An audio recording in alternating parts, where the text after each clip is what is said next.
Welcome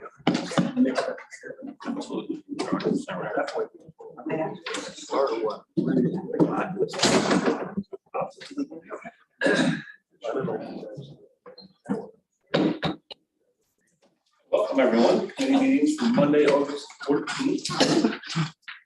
One special subcommittee meeting tonight. And we'll start off with that. Special house meeting at 6:01. On action item, authorizing conference attendance, Mary Ann Powers, MS, FNPBC, Greene County Family Plan. Davis, Handel, second. All in favor? Aye. Opposed? Great. Is there anything else to come before all services this evening? Motion to close.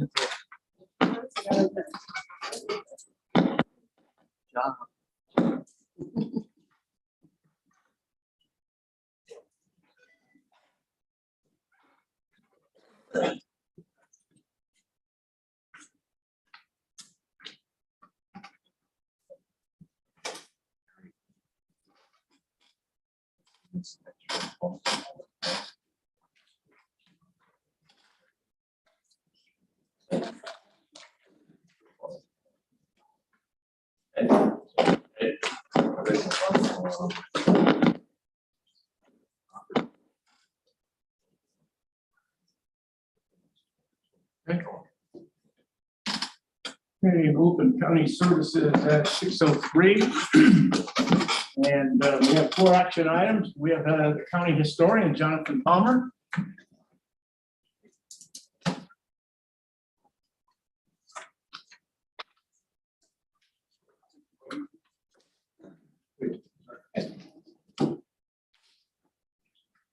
Thanks for your time this evening. I just wanted to give an update about the Rev 250 planning that's been going on and not going on for the last year since I spoke to everybody last. I had initially drafted a resolution asking for the organization of a county 250th commission. And since that time, a lot has changed. It turns out that it's really for the best that a county commission wasn't organized. Because there's a bunch of changes that have gone on at the federal and state level. And there's now an initiative that's been kind of put underway by Dutchess County historian Will Tatum to organize a Hudson Valley 250 commission instead. The reason for this is that word has come down from the state, which doesn't have a 250th commission yet, but has people who are involved with the planning who have been talking to the county historians. They've essentially said that no county with a county commission is going to be competitive applying for any grant funding or otherwise if they are applying as a standalone county commission. It's much more marketable and much more competitive if a county participates as a consortium with other counties in a region. The Hudson Valley 250th Commission would comprise 9 counties. I can read them off. It's going to be Rockland, Westchester, Putnam, Orange, Sullivan, Dutchess, Ulster, Greene, and Columbia. We would be creating a Hudson Valley consortium that essentially reflects the entire geographic region of the Hudson Valley, extending north up to the edge of Albany County. This would be done at the same time that Saratoga and Ticonderoga are organizing a large northern district, which they're all going to be a part of. In the western part of the state, which will be organizing like a Mohawk corridor region. Now, I want to just put this out on the table for everybody to mull over because naturally my first concern, and I hope everybody else's concern, is that being part of a 9-county consortium like this would set us up to get short shrift with funding, competing against other heritage areas. But the fact of the matter is, and I've been speaking with Will a lot about this topic, is that what will happen is the 9 county historians that represent this region are going to be working cooperatively to do, you'd almost think of it as a group buy-in, where we'll be applying for funding opportunities to get traveling speakers, which was one of the big hopes I had with our county commission, was that we'd be able to seek funding like that, and also create resource guides so that individual county groups, if we decide to organize one or get something together informally, could essentially talk with a larger regional group and get all the information they need to get any funding they're looking for, or find out what funding is even going to become available. I just dropped a lot on the table for everybody.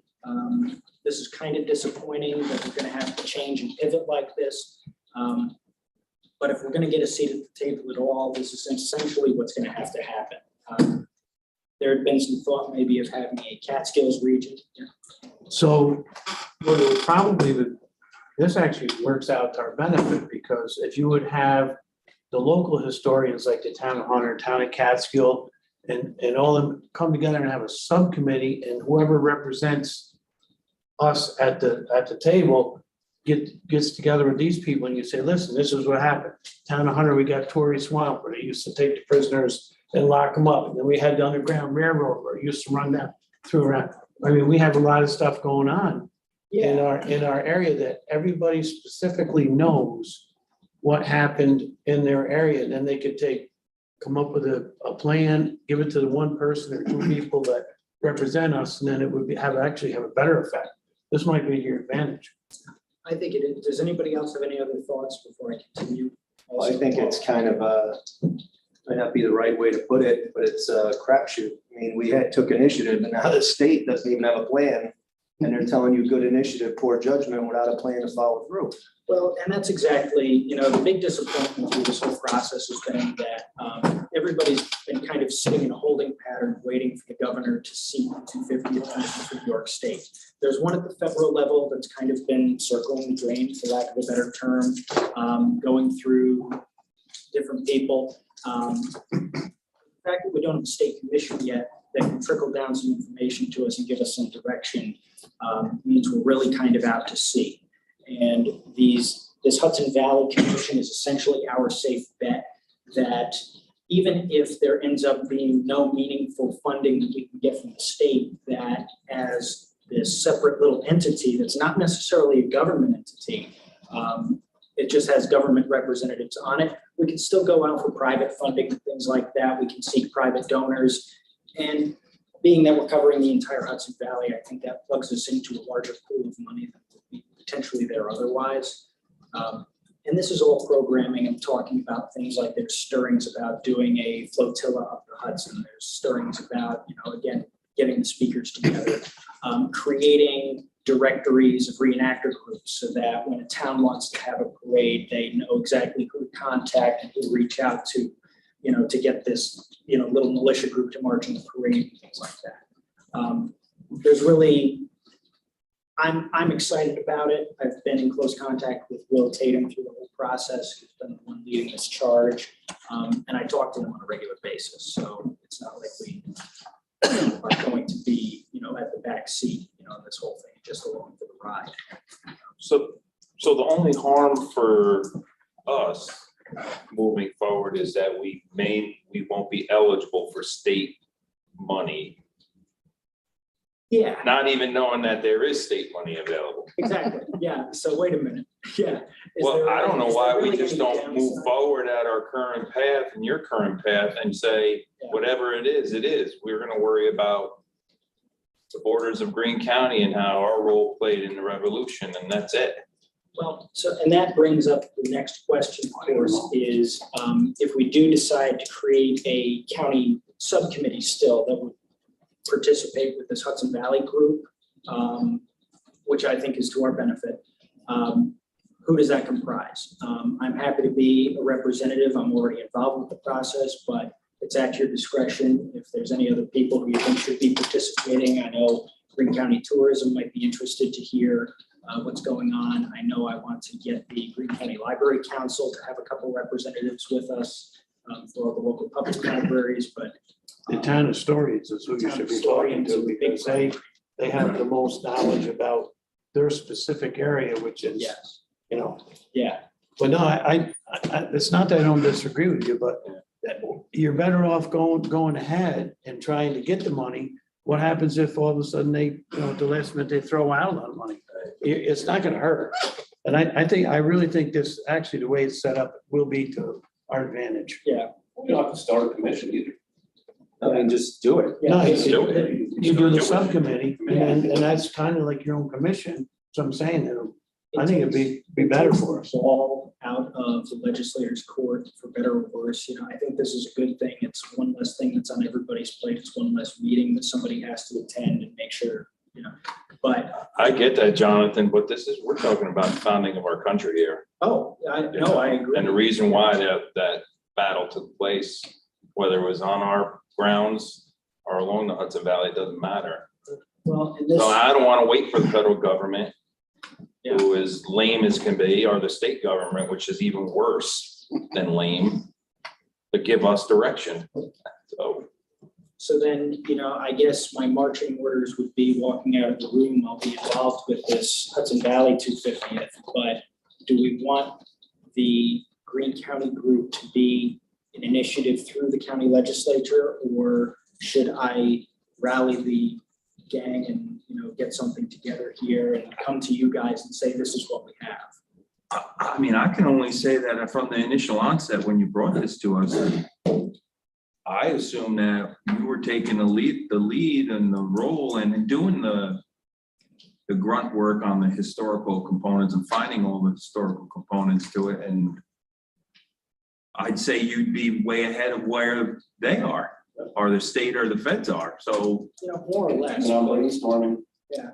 in other groups. So, all right. I I don't know. say put up a subcommittee yeah. and get going. Well, I'll bring you guys, I hope, by the end of maybe November, after we've had 2 more meetings, I'll have a clearer picture of what the Hudson Valley 250 group is going to produce. And I'll have tried to have called a first meeting, Greene County group, whatever it ends up being. And then we can say, this is what we've got. I'm not too worried at this point. I don't feel like we're behind anybody. That's the important thing. The only people we'd be behind in this case with planning would be Saratoga. But that's because they eat, sleep, and breathe revolutionary heritage. Sure. And the other thing that's important to remember with this too, it's the celebration of the 250th of the Republic, but it's also a celebration of 250 years of American history. That's one of the things that all the planning has emphasized, and this means that for us, we could start as early as next year with the 400th of New Netherland, the bicentennial of the Mountain House. We're going to have the signing of the Coxsackie Declaration, which that'll be 2026 actually, the 250th for that. But again, if I can just give you guys a calendar, maybe that'll be useful. Get us a sense, but there'll also be through this 250th group a website produced and things like that. Shows what the calendar for the region is. Jonathan, please include tourism in that. Well, then I will plan on speaking to everybody again in November. But if anybody has any other questions, my email hasn't changed. I'm still using archivist@gchistory.org for all my county historian work. So anybody's welcome to drop me a line, reach out about that, and I can give anybody my cell if they want to have a conversation as well. But I know, Mike, you've got a stake in this, you're interested in it. Absolutely. Yeah, so but I appreciate it, everybody. Thank you. All right, thank you. Thank you, John. No.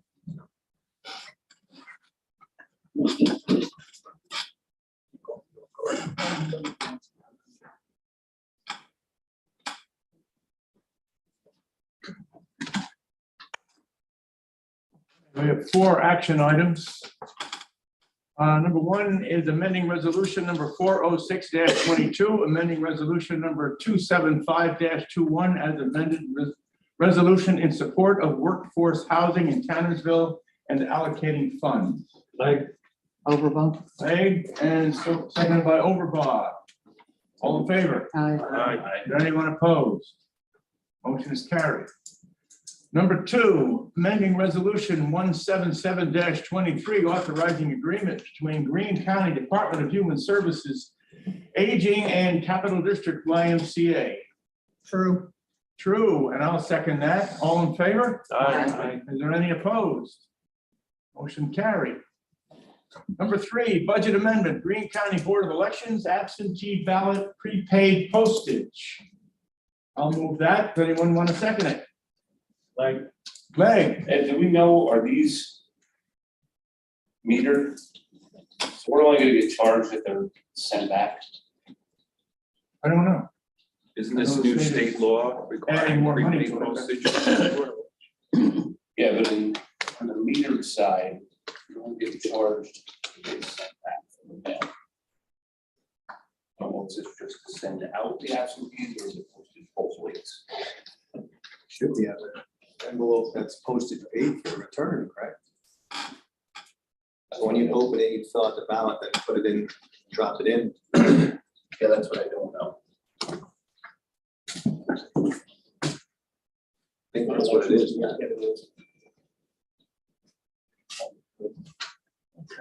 Maybe Ed, when next month's county services, we get our board of elections in here. Kind of, I would be here 30, but I don't see anybody here. So. I can ask him if you want. It looks like that they're gonna be stamped or metered return in the absentee Stamp ballot. on it. We're gonna do that regardless. Right. But if it's a meter, and it doesn't get returned, you're not charged.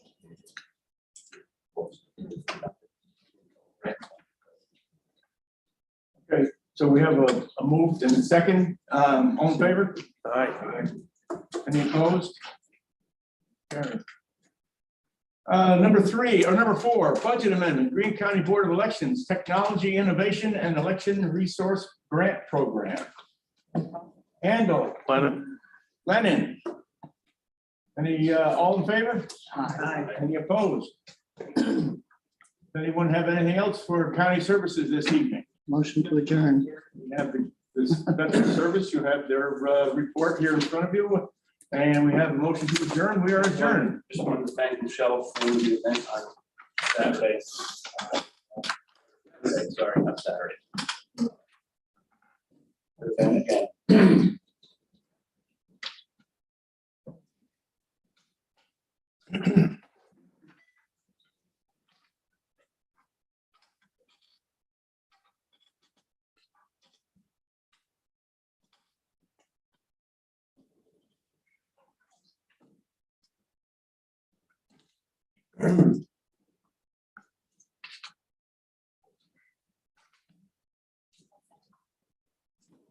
We call Public Works Committee to order at 6:19. First on the agenda, Highway Superintendent's report. Also have Fred on Zoom. Is he gonna do this? Does he want to do this first or? Maybe I already told you.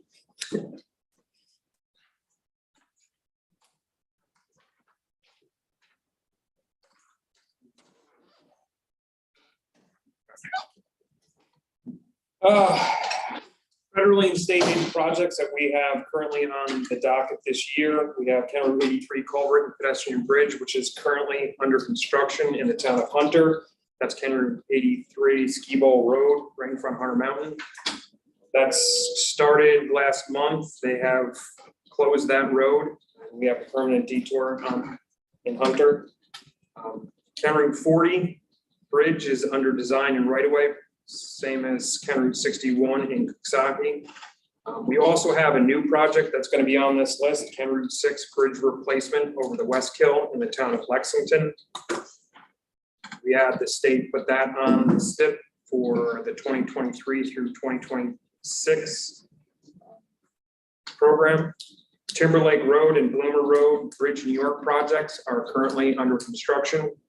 They're both on schedule and moving forward. We just received a clearance on the weight limit on Spruce Street, which was part of the Bloomer Road Bridge replacement. So that weight limit on that culvert is now going to be lifted and trucks can now go over that were 8 tons or less. County Route 2 culvert in Lexington is under construction and is moving forward. We have confirmation that the structure should be placed next month. They still have another maybe month or two of that project. County Route 67 culvert replacement is going to be put on this locally funded project list. That structure was reduced down to 18 tons because of structural deficiency. Unfortunately, we cannot get that constructed until next year, so that's going to have to last through the winter. I'm sure most of you have that travel on this road. It's been reduced down to a single lane. County Route 1 culvert replacement in the town of Halkett is in the design phase. Construction estimated for spring of 2024. That is also same with County Route 23C in the town of Jewett. That construction estimated for spring of next year, 2024. 3 projects that were just placed on the Bridge in Culver, New York funding, which was Platteville Road Bridge and over the Platteville Creek, County Route 20 Bridge over the Cornwallville Creek, and County Route 3 culvert replacement in the town of Halkett. They have a 24-month design and 30-month construction. So they have 24 months to design it, 30 months to construct it. So we're not going to see those constructed for probably 2026. We're still addressing drainage complaints and planning and permitting for our additional projects that we just described. Paving is full in progress. I'm sure you all have seen our paving crews out there. We try to warn the general public of our paving operations. Unfortunately, due to weather delays, plant shutdowns, it kind of shifts all of our expected schedule of paving, what we expect today. Unfortunately, if the weather changes, rains, it shifts everything and it's all a sliding scale. So as much as we try to tell the general public that we're paving tomorrow, it's weather dependent and also the paving plants, unfortunately, they do have shutdowns and have affected us this year. That said, County Route 47 in town of Catskill is expected to go Thursday and Friday. So I would say they expect heavy delays on 23A and 47. Switching over to our solid waste department. We just got clearance on our archaeological in town of Catskill at the transfer station. So we are in the design phase right now for that residential drop-off area. Hopefully we can get something permanent relatively soon so we can put that out for construction. Weights are down this year. We're not sure exactly what the reason for, but we're a little less than what we were last year at this time. Something to look forward to, we are upgrading all of our fueling stations. We're going through the planning process right now. The current software program is no longer going to be serviced, or it's going to be obsolete basically. So we have to upgrade all of our fueling stations. We currently have 8 locations throughout the county. That's going to be a major cost, but it is integral to not only our fleet, but for solid waste and for emergency services throughout the county. Ambulance services, fire trucks, they all fuel at our fueling stations throughout the county. So we're going to try to get that upgraded by at least, hopefully by the end of the year, if not beginning of next year. Is it just the software, basically? It's, since we're gonna have to upgrade the software and it's such a huge cost just to do that, we're looking at different options for the actual keypads. Currently, right now, you use a key and it's a little antiquated. We've had trouble with the keying system. We're looking at going keyless and cardless, so it's just a PIN code. It may actually save on, because we have to purchase these keys and hand them out to everybody. Isn't that more susceptible though, a PIN code? It's just somebody knowing their number? It's just as susceptible as the keys. We've had issue with the keys, but we resolved it. That's another thing that we're looking into is camera systems at all the fueling stations. Is there anything foolproof? No. But at least now we can track who's doing what. You'll see on the agenda a couple items. You'll see rescinding resolution for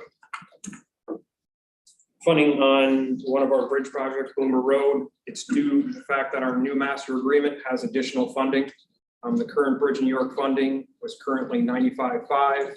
The additional funding is going to be another source of New York DOT. They are going to give us the additional funding through our normal STIP program funding, which is 80-15-5. So that's what the new master agreement is going to be for. I just want to say thank you, Sean, when you were listening. There's a lot going on in the mountain and the county's doing a lot of work up there, especially in my neighborhoods. And there has been some glitches and stuff, and I can't believe Scott even answers the phone when I call anymore. But I gotta say thank you to Scott and all his employees. They've done a fantastic job, and I just want to say thank you. What's going on at the four corners at 41 Freehold? To make the right, you go down the hill, that bridge that went, the lane that went dropped. The 60, that's 67. What are we doing there? We put out an RFP for engineering design services. We're gonna get that back next week. As soon as we get that, I'll come to you and award it to an engineer and get it designed, and hopefully we'll get it constructed. Yeah, that's a little tricky area there. It is. It comes down to, maybe we should get some more signage or something up on the top, because you come on that and you're at one lane. It is, there should be just advanced warning signs throughout that whole Well, I area. went a couple of weeks ago and it sort of, It's gonna be an issue for our plow drivers as well. Yeah. Unfortunately. hopefully we get it done before the winter. That's not happening. That's gonna be like that all winter? Yes. Wow. Did you see, Greg, do you see that? Unfortunately, with your that district? culvert is no longer gonna be a culvert. That's gonna be a full-on bridge. It's gonna be well over 20 feet. Okay. It's currently listed as a culvert, but it's the new standards for hydraulic analysis is gonna increase the span length by well over 20 feet, which requires. Hopefully, hopefully we make it through the winter. That's a little tricky there. It is. I do not deny that. It's gonna be especially for our plow drivers. And the other question I had, we did some drainage work on 24 Mountain Avenue coming down. Yes. from Burlington. When are we gonna blacktop that? We should have that. Right now, they're doing patching on 23B. As soon as they're done with that, they're gonna go over to that location and finish that. Okay, thank you. Unfortunately, with our staffing, as soon as paving operations start, we do a lot of the flagging for all the paving crews. It basically shuts down that building's operations for the time it takes to finish paving for that area. Thank you. It's got two things, County Route 61, I know we talked about it before, I don't see it on the list, that just concerns me every time I don't see it on the list. Those, So, we I don't actually- see that back now, at least on the engineering side, I know they're still working. it is. We actually had an engineering firm fly a drone over that upper portion. There were 2 slides in the upper portion. It wasn't great results. It looks like both those 2 slide areas are linked together. Is there going to be catastrophic failure? No, but it is a concern that we have, and we're trying to figure out the best way to attack those 2 areas. Okay, yeah, just like to see back on that list. And the other one is on solid waste. I know most of us met Ella Schoenborn at youth fairs, where you said that the award. Spoke with her and her father after that morning. She has a project for most of their donations are coming right now from bottle returns. I don't know if Sean's talked to you about it yet or not. So right now they're doing nickels at a time, doing bottle returns. So they have up in Saratoga that uses the bigger wine bottles, liquor bottles, the heavier glass that they use in one of those wreckage moves, just destroyed trailer or whatever. They're paying 15 cents a bottle for those bottles. So they had pitched to me, and I had talked to Harry, Matt, and Sean that day. We were kind of on the same page that it was a good idea to triple the amount of money that they can bring in from donations if we can help them out in collecting some of that at our transfer stations. So I talked to Sean about it. I met with Gus. He went to both the Pizzacchi and Catskill site, just to kind of get the layout, see if there was something there. So what I asked Sean to do was take a look and see if we could find some smaller containers. Be able to put those types of bottles into. What was this for? It's called Ellis Project. It's a not-for-profit that raises money for homeless shelters. Meals. Food pantries. Meals. Yeah, they provided like 200-some thousand meals in Yep. the last, 2015, so. They basically, it's not just Greene County, it's all over the area. This is for like wine bottles and Yep, like the bigger, heavier glass, is what they're looking for, so. which we typically wouldn't, nobody would, you don't, there's not a deposit for those, correct? There's Correct. no. But you can recycle. Right. I just don't want the conflict between our bottle. Yep, so far, there's no return on these, these are just the extra glass people will recycle. So we kind of thought maybe we'd give them an option of having a spot for donating that rather than just break it and recycle it. I remember in the town of Hunter, the Lions Club had a 5-cent deposit shed set up. Had a deal with the guy that somebody would come and pick it up and do that. I mean, if you had somebody that would, if they're willing to pick it up. That's what they're gonna do. We could set that up and that's done easy for the county. So that's what we're looking at, the logistics of getting it, and at least those two right now. As we did say, if you go up on the mountaintop, then they just have to drive from Saki up on the mountain to get it, it kind of defeats the purpose. A lot of trailers up on the mountain. Up the Saratoga Ground Point. But if there's enough volume, it's certainly. Surprisingly, Hunter does quite a bit. So, yeah, he wants to just kind of feel it out for a little bit first to see what the volume is before we do anything up on the mountain with it. Prefer to start off with those two. And you have you have contacts and everything. They're gonna Yeah, you'll reach out. see. You'll see that coming. Sean's on vacation this week, so I don't see much this week. On that, what Pat was talking about with the slides on that road, Yes, it's been ongoing, obviously, for years. many years. Ever do a traffic study to see how much that road's being used? I'm pretty sure I can pull up. DOT does a lot of their traffic data analysis on even county and town roads. I could pull up what kind of traffic they have throughout that. Right, I mean, you don't want to make hardship for people driving, but if it's going to be such an enormous expense to try to repair that road in that location, do you look to move the road somehow to a safer area, or do you close it on one end and the other, and people got to go from there outward? I mean, That would be a very long detour. That would be a disaster. long detour? That would be a very long detour. I've been a disaster. Yeah. Don't, Tom. I go that way 3-4 times a week, so I'm not on that throughway. And there's different options that we're certainly looking at. There's everything from the complete reconstruction of the road, which we're trying to avoid. We've got to weigh the cost benefit analysis of all the different options. Yeah. We want to fix it, but like you said, to what cost? Right. That's all play. No, it's not great. It's not great material to build on. As you know, from the Coxsackie transfer station, we had to put geofoam underneath the footings. It's the same material throughout that whole corridor. On what bridge? You talking about? 61 This one's over not the the bridge, this is the road itself. Right, but once you get over that first bridge, that's Just just north of about Simmons. yanking oil pan off the vehicle. if you don't know it's That's there. included in the 61 bridge project. Right. That one's scheduled. Correct. This one is the Simmons Creek, the next one up. Right. About going past Creels. Exactly. Those two, Yeah. before you turn onto the road. Yes, and we tried, we were hoping that they weren't tied together, that those two upper ones, but they are.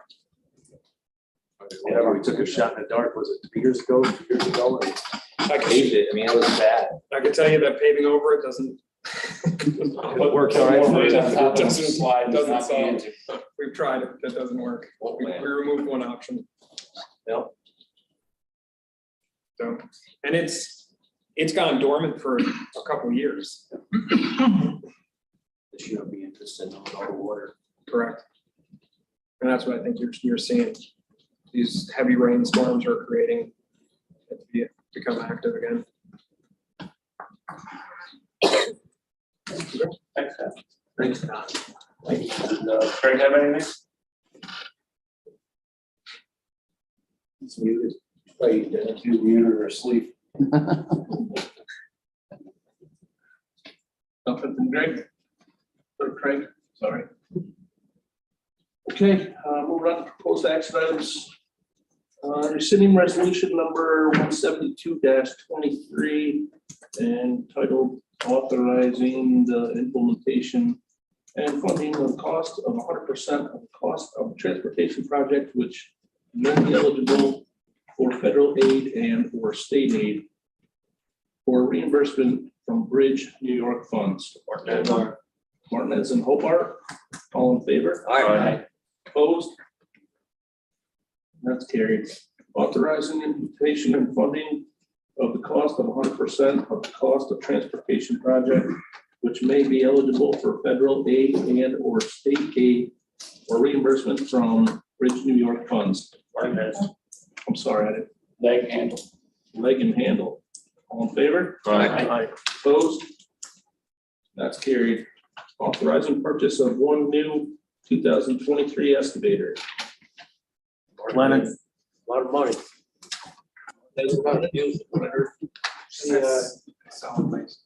Yeah, what was this? How was John here so much? They not quoted properly or something? They quoted it just as if they were, a lot of these other ones were not on the ground, is what it Yeah. was. So this is another Quebeco? Yep. And they're happy with the one they have? Absolutely. They really like the one that's going to be putting cats on. Has that got that reversing too? I didn't see it on the bid spec. I believe it does, yes. We will install them on all of our solid waste excavators. So Yeah, it's there. this is for the solid waste hunter station. Was that the excavator that came from Catskill, went there? Yes, Gotcha. it was a little too small. The one in Casco was a little too small. We switched it up to hunter. But you're also seeing now, that's a, 2019 we traded.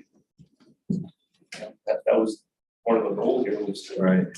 not run these things into the ground where they're not worth anything, so. It's a value of them. So when you talk about hunters, so they're gonna get a new one. So what do you worry about? Hours on the machine or years? Hours. Hours, It's okay. all about hours. Okay. They had about over 5,500 hours. Gotcha.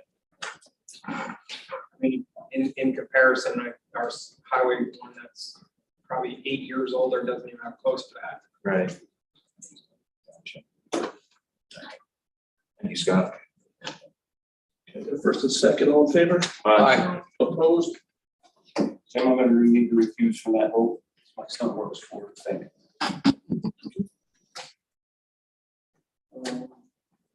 That's carried. Authorizing purchase of one new single axle, two-wheel drive cab and chassis, including snow and ice control equipment. I'll second. Megan Thornton, all in favor? Aye. Opposed? I'm opposed. That seems like a lot of money for a single axle. Well, this was also, what, a year sooner, It is, yes. year These and a half sooner? Guaranteed a year. guaranteed, And do they have many penalties if it's not on that year? take that with what the spec says. They guarantee the build dates in second and third quarter of next year and delivery of fourth quarter. That doesn't mean crap then. Just rear wheel drive. No, it's four-wheel drive. These are the 3 or 4-wheel drive. Oh, this, yeah, but we're sitting on this single axle. No, sorry. Yes, this is only two-wheel. It's only two-wheel, correct. Four-wheel drive's only what, 15,000 more? It's 273,000. Jesus. I know 5 years ago it was 100,000 less. The majority, I mean, in perspective, the majority of this is snow and ice control equipment. You have at least half the cost is snow and ice control equipment. That's stainless steel bodies, stainless steel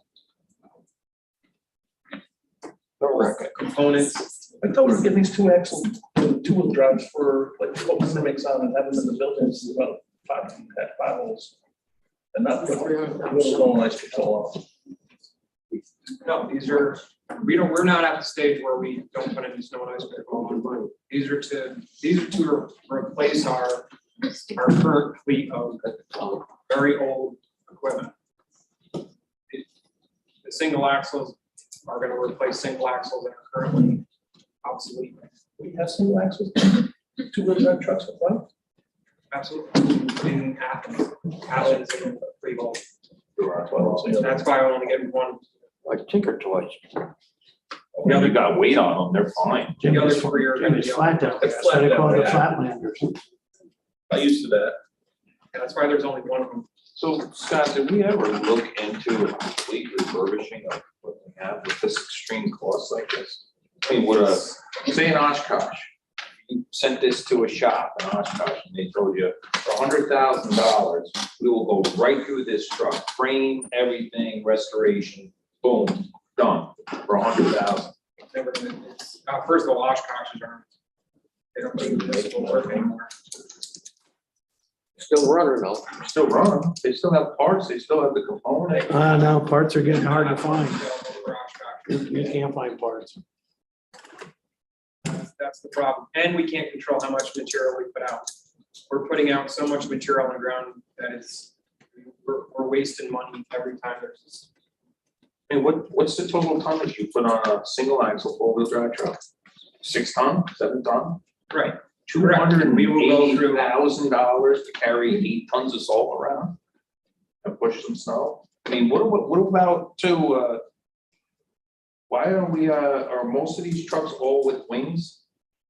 Are all of them that you order with wings? Why is that so necessary? Why not plow and then have dedicated trucks with the wings after the storm's over to wing it? Mike, when I worked for the county back out of high school for college, and every truck they had was two-wheel drive. There were very few four-wheel drive trucks, even on the mountaintop. I thought that was horse and buggy. What's that? I thought that was horse and buggy. Well, that's four-leg drive. I get that. But I mean, you gotta realize, in the summertime, when he's using these for other things other than plowing, you're not wearing them out like you are four-wheel drive and all the components and stuff. Those two-wheel drives are good. I mean, it's I not, don't disagree with you it's on not that a at bad all. thing. I'm just saying, my concern, and I've had it with you before, is we're just, I mean, this is. Oshkosh's do one thing. That's it. Yeah. That's all they do is plow snow. They don't do anything in the summertime. And they don't even plow, I mean, they're so antiquated that the newer trucks are so much better than that old Oshkosh. I'm telling you. Yeah, but they can't get what the Oshkosh gets. The problem is not what is it the need and what you're thinking, Scott. The problem I is know. inflationary is these truck manufacturers are getting pretty rich. Municipalities just throwing money at them because 3/4 of the smaller municipalities with their ARPA funding said, oh, we'll just buy some equipment with our ARPA funding, which is all borrowed money, which is raising inflation, which is driving the cost up for trucks. Okay, sometimes you gotta say, you know what? You gotta walk away from a deal. And Hunter, we had an Oshkosh, we had two of them. Halkett had one. We had such a problem getting parts, keeping it running, that we gave Halcott our truck so they could cannibalize it to keep theirs going. I know, Darrell, I'm not saying. that I know, but I'm just saying that that sometimes you gotta realize you can't polish a turd, you gotta get rid of it. We were in a different time when we were putting our plans forward to replace, which I'm in agreement with. Now we're just driving these costs up. And there's gonna be, and I don't disagree that these prices are inflated. Why they're inflated, there's a longer list, but it doesn't. So when it goes down is the only time that we purchase. If we're gonna have a plan of replacement, we gotta stick to that plan. And we can't fluctuate back up and down based on market fluctuation. I think if we don't, and we put it off, and we wind up right with tax. You just made a statement on camera saying, it doesn't matter what the cost is, we're gonna stay on this schedule. Yeah, but So then the truck manufacturer, if I'm the CEO, I'm going, Because Mother Nature's $310,000 now. Mother Nature doesn't care what I say either. I know, I get that, but I'm I still telling have to you, plow, I just got to But they plow. also have a warranty, Mike. You could pay that guy $100,000 to redo that house. that warranty And puts when the it truck breaks in coming out there. of the shop, he says, The bring warranty, it back in. the I'll take warranty's another gonna put a brand 100,000. new truck in the garage of this dealership for 6 weeks, minimum, with the way things are right now. What good is it that? Half the winter's over then. No good is it when the Oshkosh break down, they can't get apart. Just, I just think of it differently. And I don't think of it differently when we talk about replacing fleet and staying on that program, but when you talk money like this, We also don't have the mechanics to fix and do what you want. You won't pay him enough, I told you. You're not listening. All right, I lost total control here. sorry, Jim, sorry about that. Where were we on that one? That one went through. I went through, right? Yeah. Number 5, authorize the purchase of 3 single axle 4-wheel drive cabin chassis, including snow and ice equipment. I'll move that. I'll second. All in favor? I guess so, but you know, No, I'm a no on this one. we bought, what, 4 10-wheelers with snow? Fighting equipment, 2? No, we bought more than that. About 2 and 2 last year. Yeah, they were what? For 4, they were what? We haven't even received it. $1 million, $1.2 million? And here we are spending $800-some thousand for not even 4-wheel drive, or not even 10-wheel. No, those are full. That's $300,000 a piece. It's a lot of damn money. I don't like that it's $30,000 or $20,000 each from this other company that's kind of holding our feet to the fire, saying they guarantee the fourth quarter of 2024. And if we don't get it by the fourth quarter of 2024, they're gonna give us the lower price of the competitor. Like, what's really guaranteeing that we're gonna have it? I think $20,000 more per thing is ridiculous. That's out now. There's a word for that, but I'm not gonna say.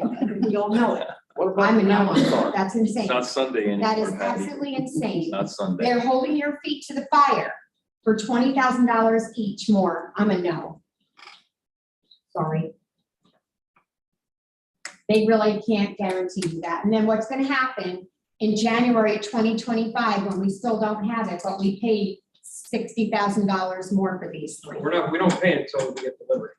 But it's not gonna help us if we don't have it in 2025, and we agreed to pay this higher price, and this other company may have it in time, we just don't know, they couldn't guarantee it, so we're willing to take So we go- $60,000 Yeah, it's a contract, then you don't pay the on a 20,000. hope and a prayer.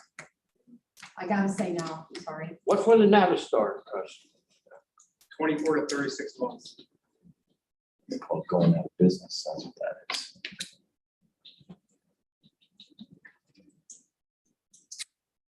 Okay, And I wish we were in different. and these are all old trucks that we're replacing. Better talk to Sean and Peter about putting that money set aside for that, some higher interest earning What, account what or did, something. what'd you bring up, Mike, about the money left from the county jail? Well, I would think is that you take those funds like that and put them in a little bit higher interest earning account, and that's your reserve fund for repairs on buildings like that. And then future legislatures don't have to scrimp for money, you know, when they gotta put a roof on a building or fix a boiler and things like that. Rather than consume it in other government services, you dedicate it for that and leave it and forget about it. And then it's a lot easier for future legislatures, I can tell you that. And that is the theory here as well. Yes, Oh, I know. Higher, but He'll be here. also was put aside for this. purpose. I know, but it's reversed where the expense is higher. We were diligent and we saved money. We did things, a little bit more due diligence and stuff in order to save money. And that's what occurred. Now the fruits of that are a significant amount of money that can be put away.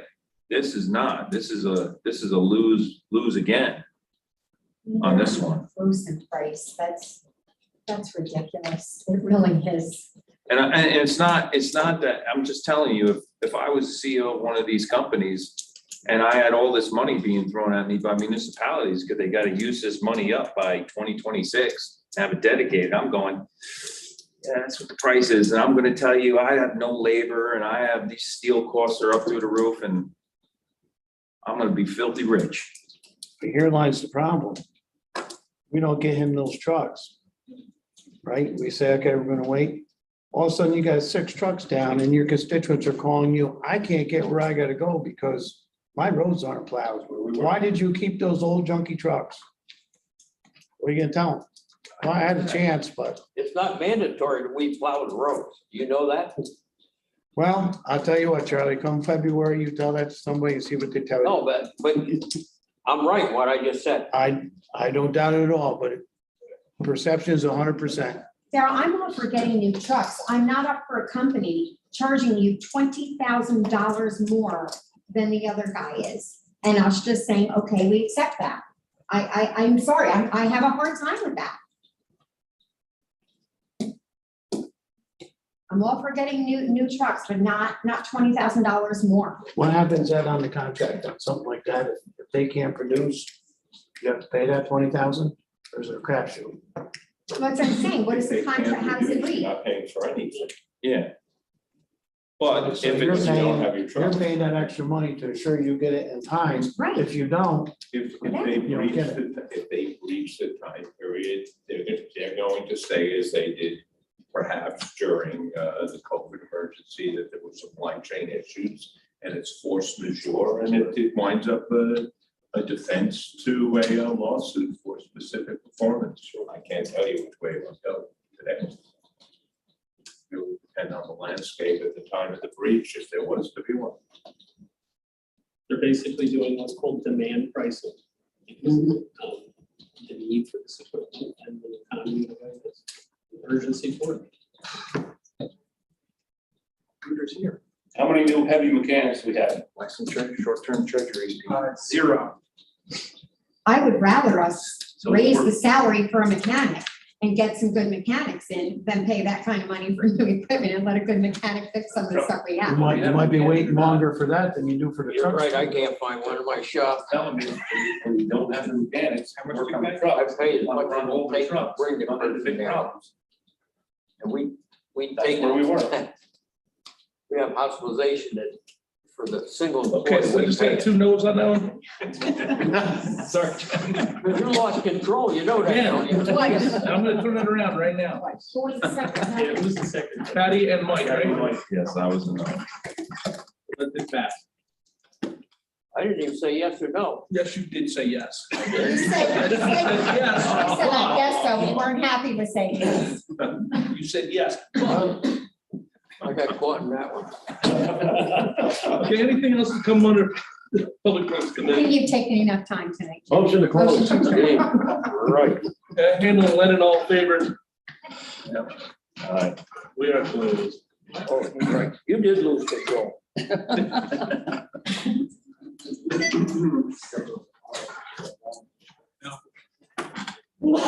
Nice last.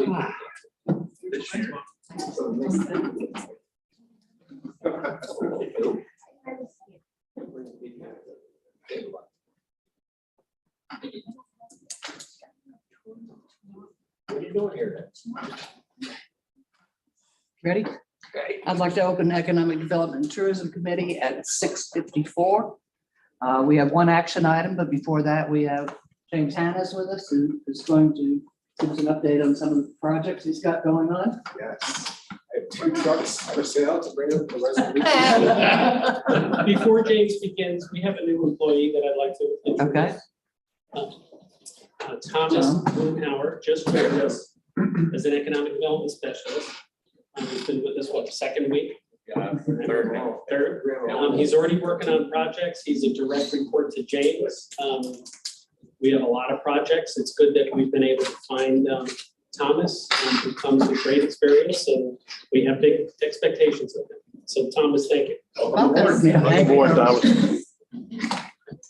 He's in for a treat, for sure. Yeah. Okay, good evening, Greene County Legislature. I'm going to talk about 3 programs that definitely deserve some updating. Made some progress on 2 of them, and then one's relatively new. To start off, I think it came here sometime late last quarter or Q4 22. Talked about a brownfield assessment grant offered through the Environmental Protection Agency. It was really done to have an assessment done throughout the county to identify potentially contaminated sites, all for the sake of developing site inventory for us to start marketing and at least developing a road plan for redevelopment. Unfortunately, we were unsuccessful with that application. It was a very wide casted net across the nation. We're even in EPA Region 2 where we're located, it's very competitive. So unfortunately, we're not successful. However, we did score quite high even for our first time jumping in. So I had a debrief with our EPA rep and the consultant who wrote the proposal.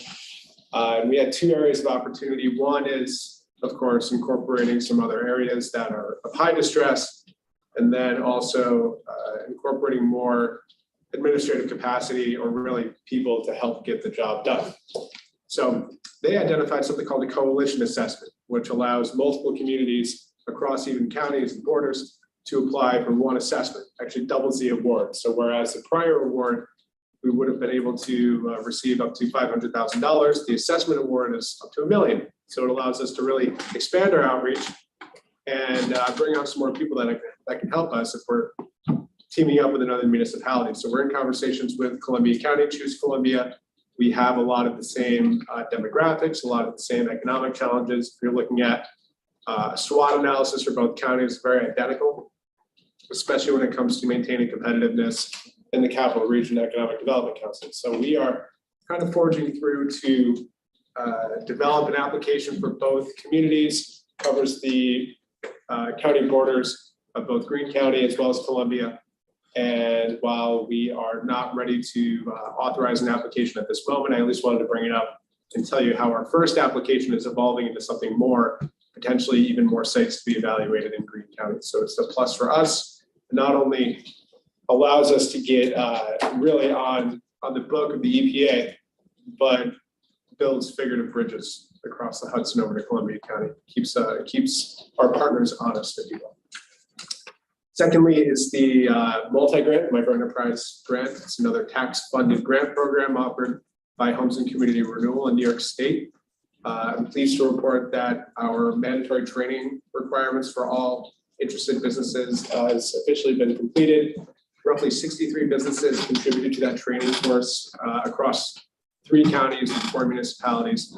Of those 63, 40 alone came from Greene County. So we contributed a lot to those sessions. We have a lot of energized entrepreneurs who are ready to contribute positively and productively back to their businesses, and looking forward to job creation out of this too, which is a huge plus.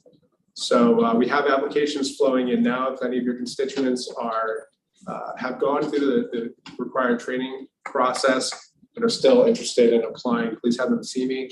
We're trying to establish a deadline by September 30th to get these applications in so we can streamline them to the state and really expedite a payout schedule to the businesses. Of course, in theory, that'd be great. In practicality, we'll see how that goes. So that deadline could very well be extended. It's just imposed a deal in here, nothing by the state. Finally, everybody was delivered one of these bad boys, housing assessments. I would have printed out one for everybody, but I thought one in color is better than 14 in black and white. So I can do a show and tell if anybody's interested. But we finally completed our workforce housing attainability assessment with Camoin Associates.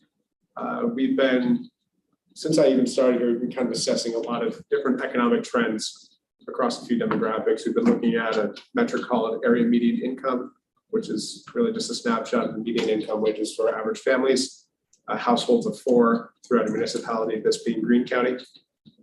Since 2019, we noticed that rose 35%. Of course, with folks coming in from New York City post-pandemic, that's expected.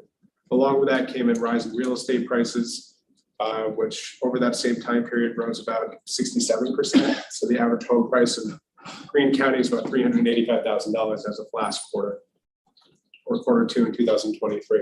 So we took a lot of those metrics. We wanted Camoin to really bring us a report that outlines those trends, outlines the rise in area median income, but also outlines the workforce development and skill set development of our existing talent force. We're expecting a discrepancy there, and it showed. So we had them analyze the 25 top growing occupations over the next decade. The top 4, that represents over 20% of those occupation growing statistics make minimum wage. In a combined household where both earners are within that top 20%, make about $62,000, $63,000. If they're not cost burdened, they can afford a house maybe just under $200,000, which of course is much different than the latest trend showing $385,000. So what this report does do is outlines those discrepancies, outlines comparable statistics and market trends. They even had to go beyond Greene County because there's virtually no inventory in Greene County. That's part of the issue here. To really understand where the market prices are for houses. What this report does not do is give us a clear step as to how many affordable housing units we need to create, what steps we need to go down to implement subsidized housing. It's really for us to take a look at the hard, raw data and figure out what the next horrible steps are in Greene County. Because at the end of the day, whether we're dealing with the EPA programs and talking about a lack of inventory on the commercial and industrial development side, there's an equal, if not more pressing problem on the residential side where we also don't have any inventory. That can come down to short-term rental regulations and pressing on those to put them back in the market. We can have conversations about developing high-capacity senior housing projects to get them out of their single-family homes, put those back on the market. At the end of the day, across the board, it's inventory, inventory, inventory. And if we're going to remain competitive on a development side or on a quality of life side when it comes to cost of living, we have to start taking a look at these issues pretty seriously. So not to paint a rainy picture too much, I'm happy to answer any questions. Would you talk about senior housing and Casco Mountain housing? Yeah, so another component of this as well, and we're talking about inventory, is we know that there's been some increase even through the legislature about senior housing assessments. And knowing how many units we have, we know there's a 2 or 3 year wait list. We've been working with colleagues at Casco Mountain Housing that have helped outline that. They're the real players when it comes to senior housing across the county.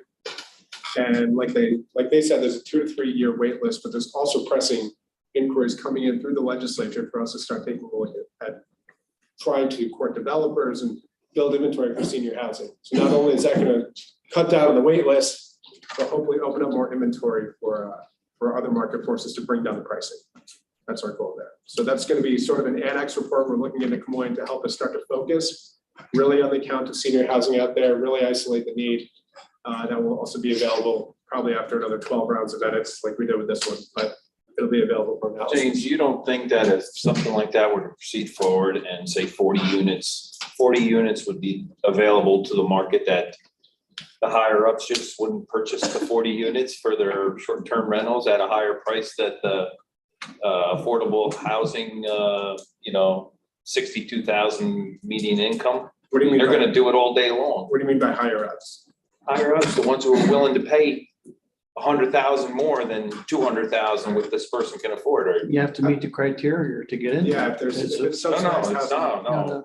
If there's units, if you move seniors I see. into senior housing, right? Affordable senior housing with the concept that house now is on the market. Gotcha. Why wouldn't someone with the means in a hot market outbid the person who you're looking to move into that house? It's just, you're gonna get slammed from both ways. It's not going to be a solution, unfortunately. You answered the question, but even with the housing, if you're gonna build this, right? So you have the company come in, you have to pay prevailing wage, the state's gonna have their hands in it to bog everything down rather than, so it's over-regulated, it drives the cost up from what the actual cost of an actual developer would come in and do it on his own, no? There's a lot of, anything that's going to have prevailing wage where the state's going to Sure, change. it's a bunch of bureaucratic nonsense. It would have to be a subsidized project, of course. But there are the vast majority of high capacity real estate developers that are looking to build short-term, long-term housing or whatever it is, 9 times out of 10 has a subsidy built into their capital stack. Sure, but the over-regulations and the limitations or stipulations that are put onto somebody, whether they're a developer or any business in this state, is not business friendly. I've heard that. It's not the winners driving these people out, all right? Duly noted. So one of the takeaways from this report, the reason why we did it is housing is so critical to every community. We're not in this alone. Valid point that Mike brought up, there is no easy solution to this. County by county is looking at what options are available for us to address housing, and specifically our focus is, as an economic development entity, is workforce housing. this is the beginning. We have to frame what it is and have the statistics available so that we can start to move to more, what I'll say, policy decisions. In the meantime, our focus has been the work that James and now Thomas is doing, is to meet with developers to attract them to the county for housing. Some of that housing would be market rate housing, straight apartment buildings, but James is right. When there is a market where AMIs are so high because of inflation and, demand, that subsidy that needs to go into housing developments to make them more affordable, the state and federal government has those programs. So when there's a fit for us, we work with communities to try to help that. Much of what we do is the study and trying to attract developers. The towns and villages are the entities that do the direct projects with housing developers like a RUPCO. So if you read in the paper today or yesterday, there was an article about the DRIs. Most of the DRIs that the communities are successful with, they're all identifying we have housing challenges. They are all coming up with housing solutions. Many times they look to us to help. Is there an opportunity for the county to look at this more holistically? What can the county do as a whole to support the local municipalities in this? So this is the first step in bringing forward a meaningful discussion about, is there something unique and within our resources, including money and staff, that we can do to help workforce in the communities?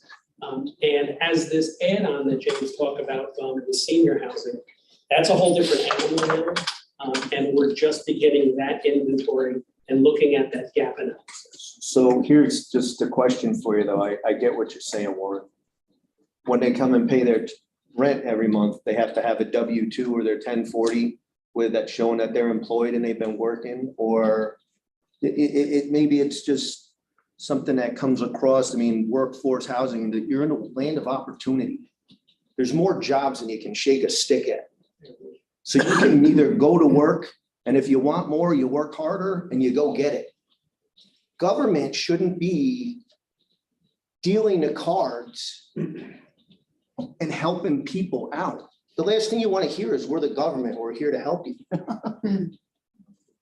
Government is here to govern, not tell people in a socialistic idea, this is my own opinion, on how to live and what they can afford and what they can't afford, and to provide them with jobs and the opportunities. The opportunities are there. That's all I gotta say. I hear what you're saying. We're not here to dictate to anyone. We're not supporting any socialist, grant. Oh, we are. programs, We're things like jumping that. right on going to Our- classes and Our focus for workforce is that the AMIs that are workforce that are higher AMIs. There are state programs where the housing developers like a RUPCO go directly to a low-income tax program. That's not what our primary focus and emphasis is. We have to frame the whole thing and look at all of the challenges for housing. We're not advocating for don't work and move into a fully subsidized housing development. That's not what we're here. That's not our focus. The top growing occupation of that whole list of 25 over the next 10 years are cooks. They make $14.85 an hour. How many new resorts are getting built? How many new restaurants are being built across the county? A lot of them in Cooksaki. There's a lot of them. We're simply just meeting the demands of the workforce and the skill sets they have with some sort of foresight as to what housing can look like. I don't know any cook who's making $14.85 an hour. I wish that's what I could pay mine. I'll send them out to Durham. Please do. I will. I have a great job for them. So this is what, when we look at what other counties are doing, this is the conversation that every county is having, and it's an important conversation to have. We fully expect that with this report, we're going to have many more discussions. Maybe we have a workshop. It's important for us to hear your input and give direction to staff. Because James is meeting with housing developers, even And- market rate housing developers, not just subsidized. I get that, Warren, and James, and I appreciate everything you do, but who sets forth, who are you reporting to, the state? And, to gather this information, the money's coming from somewhere, there's, who's running and pushing onto us? Like what you need to do as far as the eligibility for these monies. I mean, again, the businesses and the people that are leaving in droves, back to the median income, let's not forget at the strike of midnight, they could vote themselves in a raise and not balance a budget for 3 months, giving them a raise more than that median income. So Tom, the state has housing programs that they set. Many times we may not agree with those, and lots of times we don't agree with a lot of state programs. But I can tell you that the developers that James has been meeting with, they want to see, just like any other developer that's looking to come to build here, whether it's subsidized or not, what's the demographics of the county? What are the incomes? Can I afford to buy a piece of property, develop it, and in this case, have the rent support the development? So. But it's already there, Warren, you do a census every 10 years, don't you?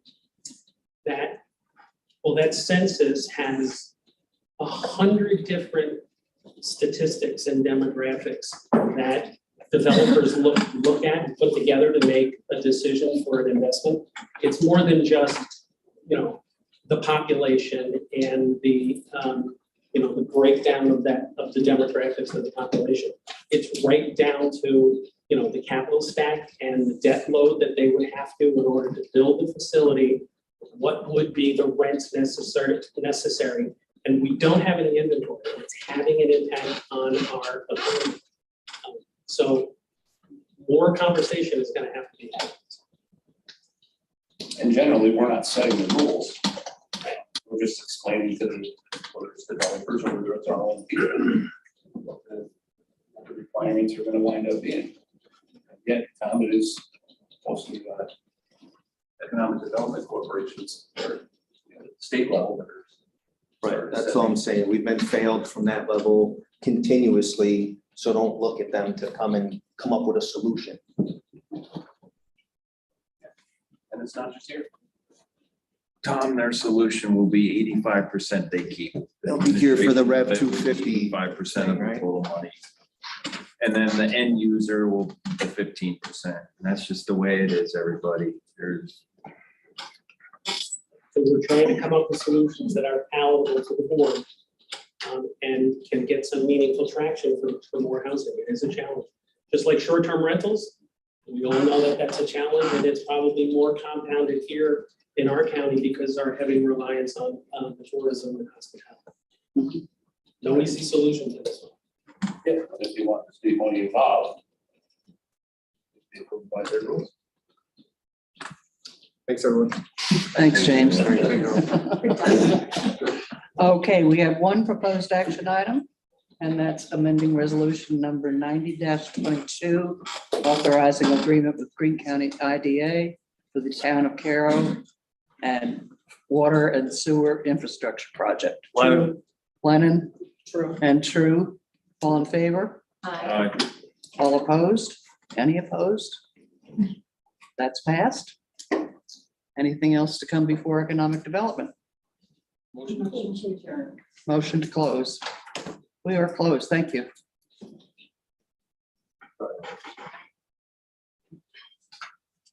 Thank you.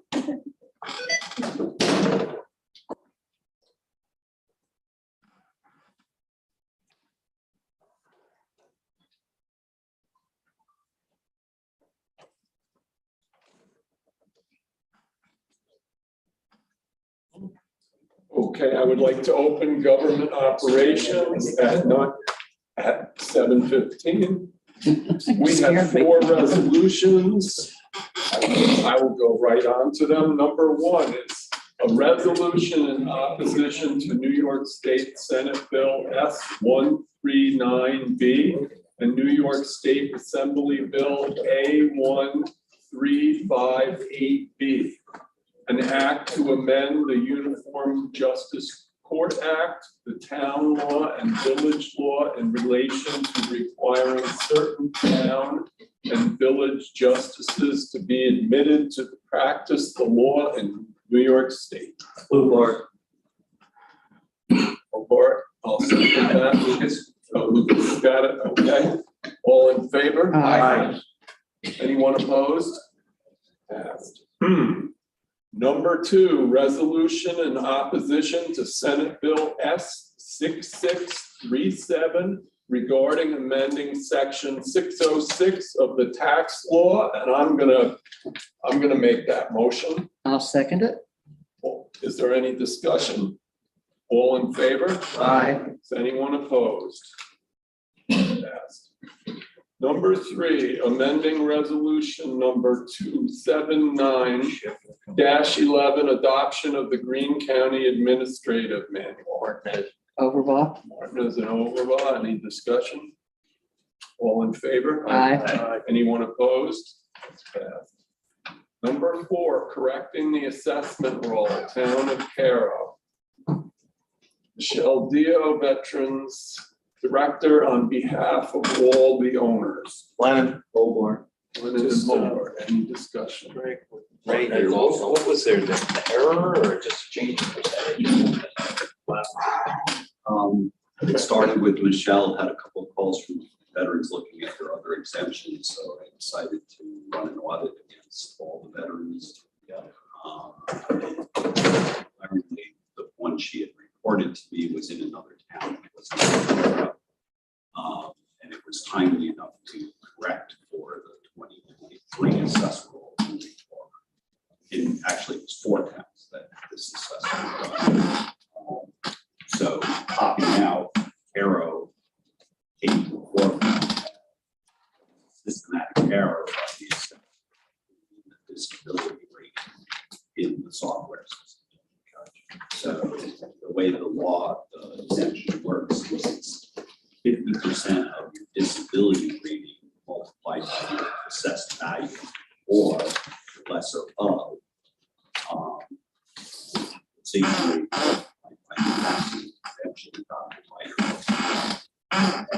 so this could have been as high as about $8,000 in refunds over the 3 years, but looking at the maximum. So yeah, it was a systematic error that she's been doing for multiple years. Statutorily, we only came back and corrected. With that, did you check other municipalities? I checked every municipality. Everything else is good. And they're all corrected for in this. So we're gonna, 24 to make sure everything's correct. Up in Carroll. I will. Yes, please, please do. I will. I can tell you that exemption administration falls squarely on the town unless it's brought to our attention. It falls a little bit on the landowner or the property owner. They should have been able to figure out or know what their exemption is. And that's what the whole grievance process is about, what the assessor is there for to answer those questions. Until an error is brought to our attention, we don't specifically check. I mean, we administer thousands and thousands of exemptions. So, Is it a responsibility of that municipality to make the owners aware of these percentages and stuff? Where they would have made these veterans aware in the tax bill that they're eligible for this percentage, or is this something? Well, this is based upon their disability rating from the VA. Is this something that Michelle and her office made almost as a courtesy? Send out a reminder to these veterans receiving these, this type of disability? Where they then know to look. Once they've applied for the exemption is granted until such time moving by somewhere else, becoming deceased. Right. Or their disability rating changes. So if their disability rating changes, which that if you look at the chart, you'll see where individuals' disability rating changed over the years. they then need to provide that new information to the assessor to trigger that.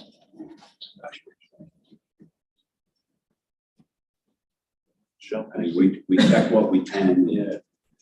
When we do it. And other than the disability rating, I don't think Michelle's office would really have a whole lot to do with it. You're not.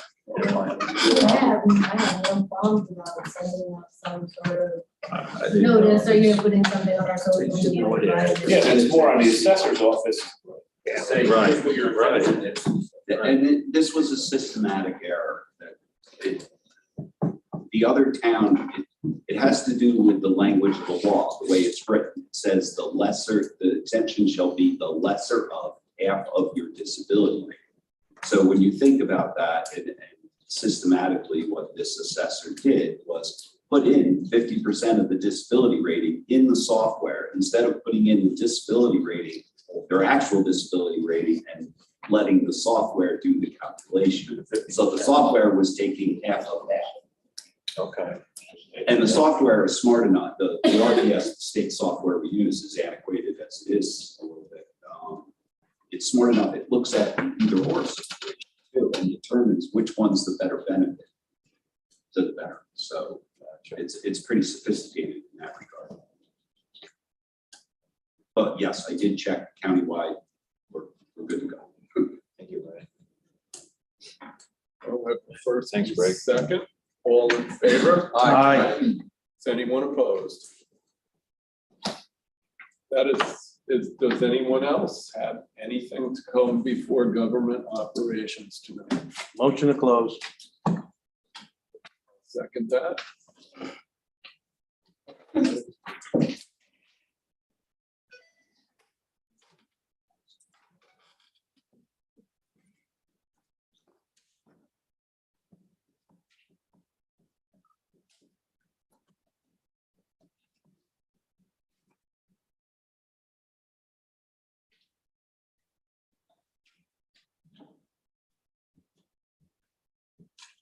Ready? Call finance committee to order. We don't have a little general with us tonight. Probably shouldn't be any stumbling blocks there. First resolution is resolution of the legislature of the County of Greene increasing the rate of taxes on sales and use of tangible personal property and on certain services and on occupancy of hotel rooms and amusement charges pursuant to Article 29 of the tax law of the state of New York. Move that. Chairman, moves it.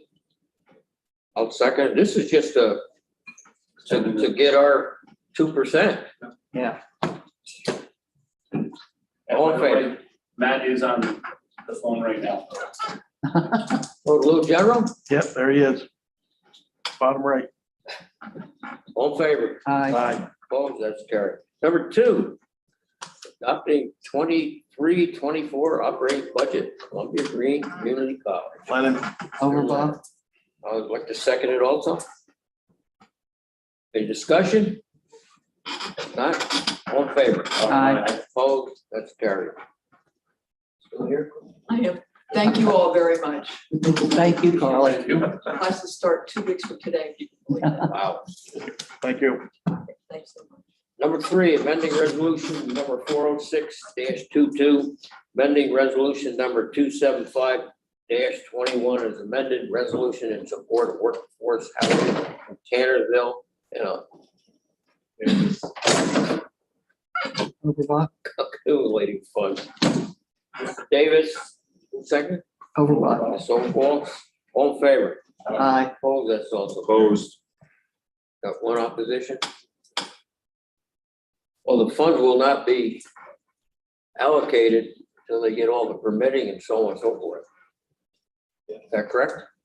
That is correct. And they missed for this year, so they'll have to reapply. Okay, that's carried.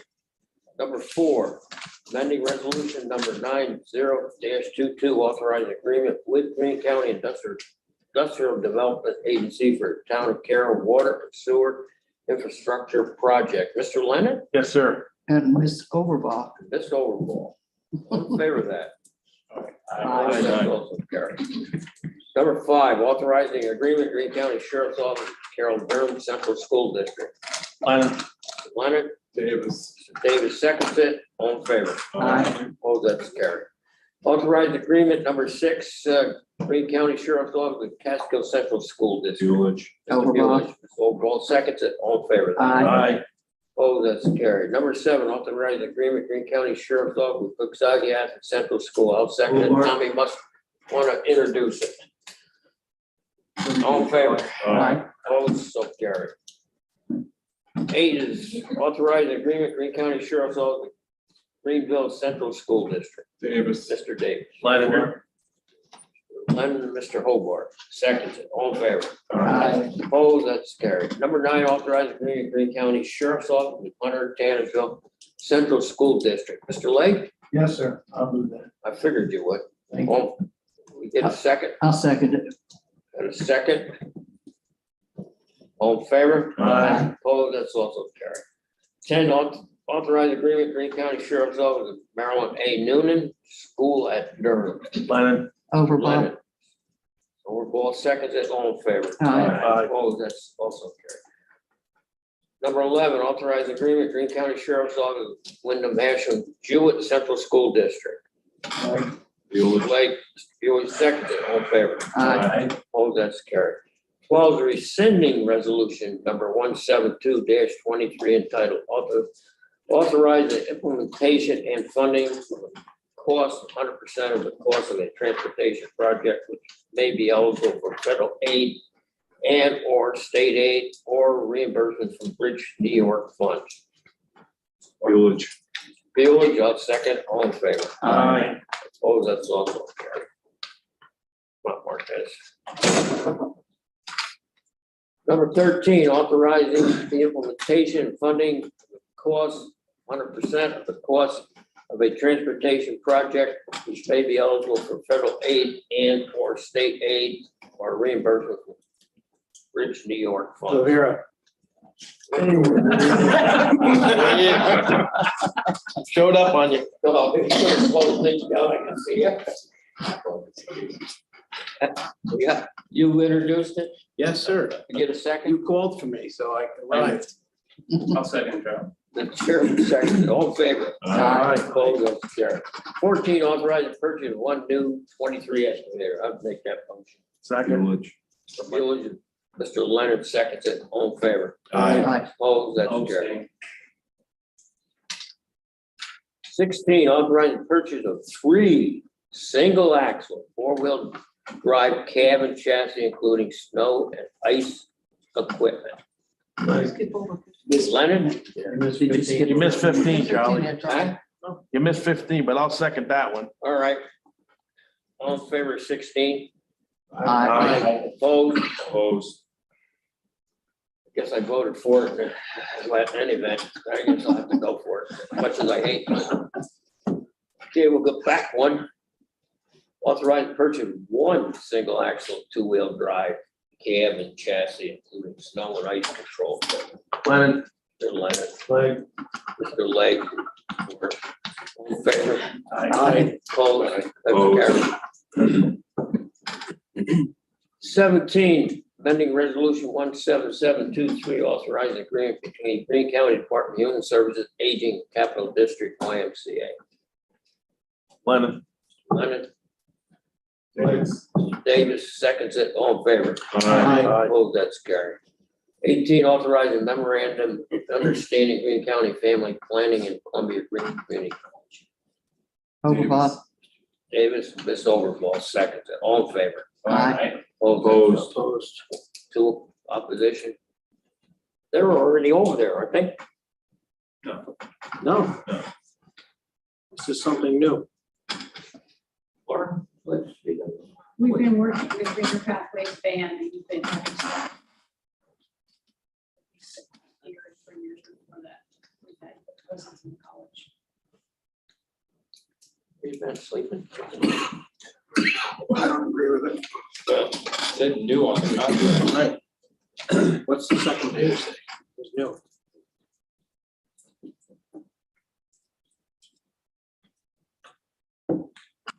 passed, right? Come on, Charlie, you're losing it. Let's go. Lost control.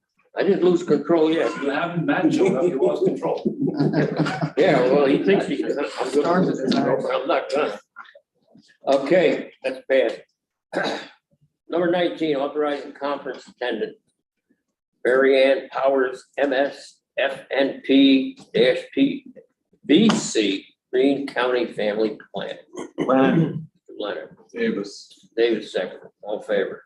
Aye. Opposed, that's carried. Opposed. 2, Rivera. Bueller. Hobart. great. Did it pass? Yes. Okay. Authorize number 20, authorizing out-of-state travel, Greene County Sheriff's Office. I'll make that. Like, Mr. Legg, second, all in favor? Aye. Opposed, that's carried. 21, why didn't you stay away, Matt? We would have been better off. Authorizing treasurer to accept with knows anyway. repurchase offer relevant to 2020 inland foreclosures. I'll move it. Chairman, Mr. Davis seconds it, all in favor? Aye. Opposed, that's carried. 22, closed capital project 81 FEMA buyout program. Leonard. Mr. Leonard, Rivera. Mr. Lavere seconds it, all in favor? Aye. Opposed, that's carried. 23, establishing capital project 140 community service building. Davis. Davis, Rivera. Vera, got another one? Linger. Mr. Linger, Chairman, all in favor? Aye. Opposed, that's also carried. 24 is budget amendment, Greene County Board of Election, absentee ballot, prepaid postage. Davis. Don't be bashful. Davis, I'll second it, all in favor? Aye. Opposed, that's also carried. 25, budget amendment, Greene County Board of Election, technology, innovation, and election resource grant program. Davis. Mr. Davis. And any seconds?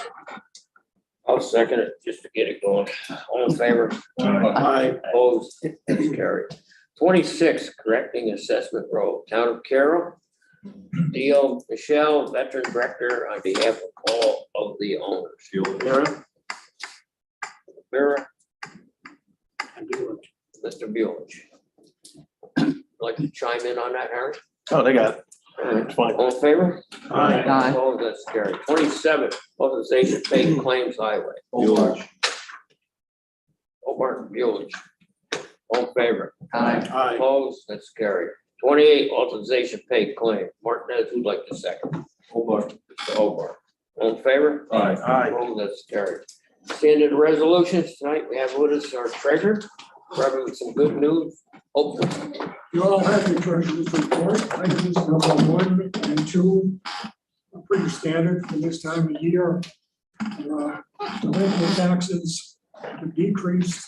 I will tell you this, that the decision to not hold a foreclosure auction has upticked all the payments. A lot of people who have in reality owed money for a while, all of a sudden are looking at the letter they're getting. That means more penalties and a $300 penalty. So they're starting to, money starting to come in. I would expect that by the time the towns finish us off, we've already collected half of what the towns have collected for us.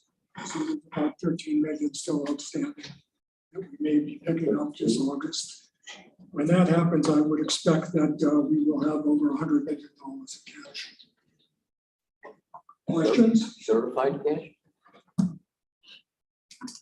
No questions. By the way, when you look at sales tax, I've heard so much tonight about inflation. You might look at that sales tax number and realize those were inflationary dollars. Yeah, absolutely. Yeah, they are. 300%. Thank you. Any questions for Peter? That's good.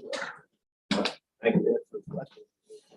Gas is up to over $4. So what are we saying? We want inflation? No, I don't. Years. Whether it's $5 a gallon or $3 a gallon, I still gotta buy it. That's right. You can complain about. Anything else comes Is before government Friday? taking more money out of our pocket? Motion to adjourn.